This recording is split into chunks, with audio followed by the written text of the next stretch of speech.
He played a sharpshooting cowboy on TV, but few knew Chuck Connors also stood face-to-face with a Soviet leader and played for both the MLB and NBA. What else was he hiding? The secrets of the Rifleman are finally being revealed, and they're more dramatic than fiction. For generations of classic TV fans, Chuck Connors will always be remembered as Lucas McCain, the stoic, sharpshooting widower from The Rifleman, a groundbreaking Western that aired from 1958 to 1963.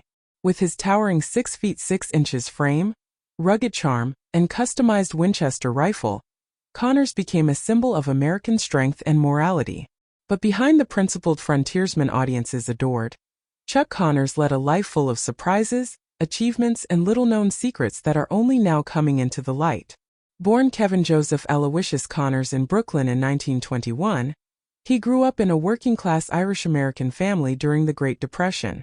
Before Hollywood came calling, Connors was chasing a very different dream: professional sports. And remarkably, he succeeded.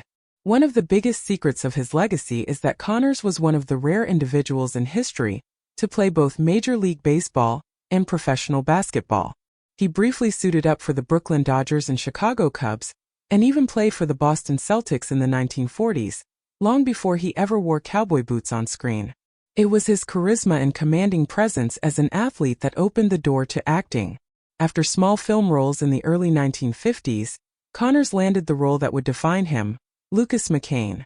The Rifleman was revolutionary for its time, not just another cowboy shootout show, but a series that placed a single father at its heart, raising a son with strong moral values.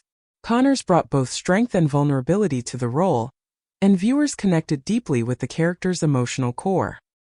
What many didn't realize was how much Connors personally resonated with McCain's sense of duty, patriotism, and family loyalty. Off-screen, Connors was equally complex. Known for his loyalty and generosity, he was a man of strong convictions who supported underprivileged youth and the U.S. military. Despite the pressures of fame and multiple marriages, he remained grounded and committed to using his platform for good.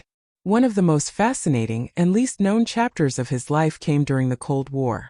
Connors developed an unlikely friendship with Soviet leader Leonid Brezhnev, who was a fan of The Rifleman.